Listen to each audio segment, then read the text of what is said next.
Hello students, most welcome. आज हम करीब एक हफ्ते बाद लेक्चर डाल रहे हैं और आप हमारे सामने हैं। आपके सेशनल स्टार्ट हुए थे 10th ऑफ जून से और 15th यानी कल तक थे। तो मैंने सोचा आप अपने सब्जेक्ट पर फोकस करिए। लेक्चर डालना मुझे ठीक नहीं लगा।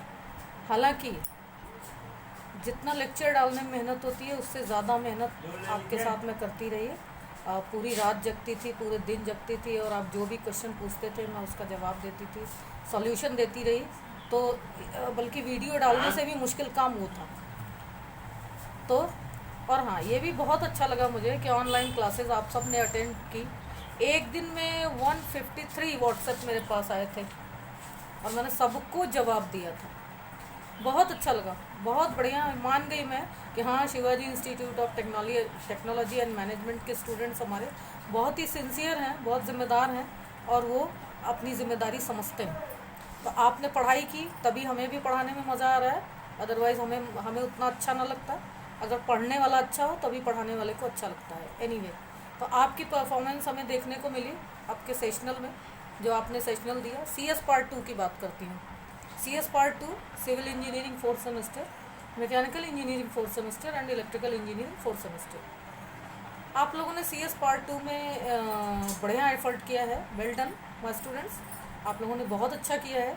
बट कुछ कन्फ्यूज़न था, जो कि शायद क्लासेस ऑनलाइन थी या कुछ लड़के ऐसे भी हैं जो गांव में हैं, रह रहे हैं अपने नेटिव प्लेस पे और पावर कट है, तो वो बेचारे लैपटॉप वगैरह नहीं यूज़ कर पा रहे हैं, तो बहुत सारे वीडियो नहीं देख पा रहे हैं।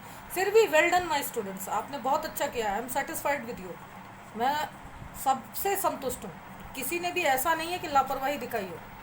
तो वही लड़के, थोड़ा सा लड़कियां या वो स्टूडेंट्स, लड़के लड़कियां नहीं बांटूंगी आपको, वो स्टूडेंट्स जो कि एकदम मतलब रूरल एरिया में रह रहे हैं और जिनको पावर सप्लाई की प्रॉब्लम है, जिनके पास लैपटॉप नहीं है, थोड़ा सुविधा नहीं है, वो लोग थोड़ा सा कंफ्यूज्ड थे।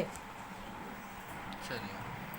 तो स्टूडेंट्स, मैं ये कह रही हूँ कि आप लोगों ने अच्छा किया। CS पार्ट 2 में बढ़िया अटेम्प्ट किए हैं। संसाधनों के रिसोर्सेज की कमी की वजह से जो भी चूक हुई आपसे, उसमें आपका कन्फ्यूज़न दूर कर देती हूँ। जो चीज़ें आपको नहीं समझ में आई किसी भी वजह से, तो आज उस पर हम डिस्कस करते हैं according to your sessional performance. आपने सेशनल में जो किया है उसको समझने की कोशिश करिए। तो हमारा सेशनल में सेक्शन ए में पहला क्वेश्चन था, use proper preposition in any two of the following.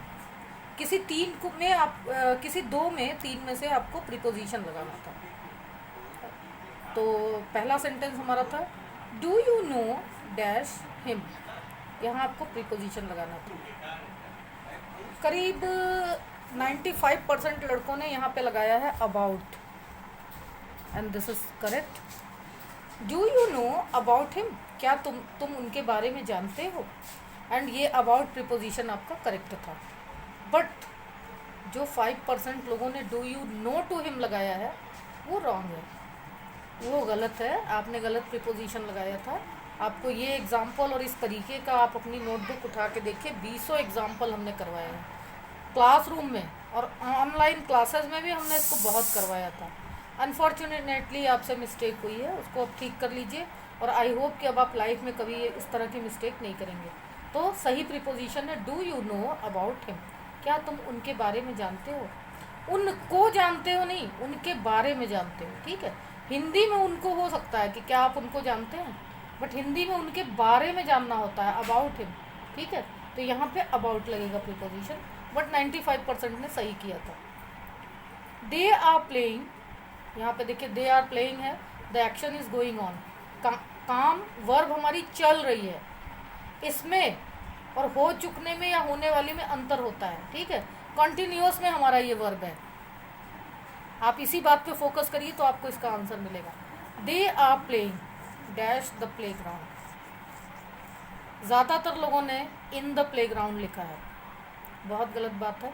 आपको हमने बताया था कि कोई खेल रहा है तो इन द प्ले ग्राउंड का मतलब हो गया कि मैदान में खेल रहा है। हिंदी में तो ठीक है कि मैदान में खेल रहा है, बट इंग्लिश में किसी एक जगह तो वो फिक्स नहीं है ना, बैठा हुआ है और एक्शन इज गोइंग ऑन, काम चल रहा है। देन यहाँ पे आपका प्रीपोजिशन होगा ओवर, ठीक है, over the playground, they are playing over the playground, मैदान पर खेल रहे हैं। 1000 बार जब आप फर्स्ट ईयर में थे तब भी हमने बताया था कि अगर प्लेग्राउंड में कोई बात की जा रही है और एक्शन इज गोइंग ऑन तो आप फिर ओवर लगाएंगे, बिकॉज आप क्रिकेट की कमेंट्री तो बड़े मन से सुनते हैं, लेकिन ये ध्यान नहीं देते कि over the Adelaide ground, now we are switching over to Adelaide test ground, इस बात पे ध्यान नहीं जाता है। प्ले ग्राउंड पे अगर चल रहा है या चल रहा होगा या चल रहा था, ऐसा कुछ कंटिन्यूअस की वर्ब है हमारी, तो ओवर लगाएंगे आप। इसको 10 बार बोलिए, over over over over over over over over over, right. ये मिस्टेक आपने की कैसे? जब फर्स्ट ईयर में आपको मैं बता चुकी हूँ, आपको ये फिर से फोर्थ सेम में फिर आपको बता दिया कि प्ले ग्राउंड में अगर action is going on then the preposition should be over. फिर आपने ऐसी मिस्टेक कैसे की? ये इसमें तो कंफ्यूजन होना ही नहीं चाहिए था, क्योंकि ये हम वीकली इसको रिवाइज करते थे। यहाँ आपने गलती की, this is shocking for me, this is quite shocking for me. ये चीज़ मुझे शॉक करती है, ये बहुत गलत बात है। Over the play ground. Next देखिए, his house is the road.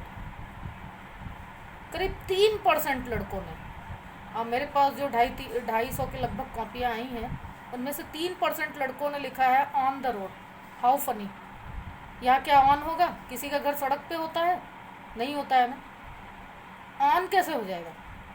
लेकिन ज़्यादातर लोगों ने 97% है, यहाँ पे लिखा है across the road, ACROSS, across the road, सड़क के उस पार है, उसका घर अक्रॉस द रोड है, सड़क के उस पार है। यहाँ ऑन द रोड नहीं होगा। किसी का घर रोड पे कैसे हो सकता है? On the road. Across the road हो सकता है, बिसाइड द रोड हो सकता है, सड़क के किनारे किसी का घर हो सकता है, सड़क पर कैसे घर हो सकता है किसी का? प्रीपोजिशन जब लगाइए तो एक बार उसकी हिंदी में मीनिंग निकाल के देखिए कि his house is on the road कैसे हो सकता है। किसी का घर अगर सड़क पे होगा तो आने जाने वाले उसको ढाहा नहीं देंगे, उन्हें दिक्कत नहीं होगी आने जाने में। तो ये on the road, very silly answer, impossible answer. आज के बाद कभी भी ऑन द रोड नहीं लगाइएगा। ऑन द रोड कुछ नहीं होता व्हीकल्स के अलावा, पेडेस्ट्रियंस के अलावा। इवन पेडेस्ट्रियंस भी, पैदल चलने वाले लोग भी ऑन द रोड नहीं होते हैं, बिसाइड द रोड होते हैं, सड़क के बगल में चलते हैं, ठीक है। आपने ये जो प्रीपोजिशन की मिस्टेक्स की, आज आप जो है दिन भर प्रीपोजिशन के कुछ रैंडम सेंटेंसेस लीजिए और उनके सैंपल सॉल्व करके मुझे भेजिए, फिर आगे क्वेश्चन पेपर डिस्कस करती हूँ। Thank you.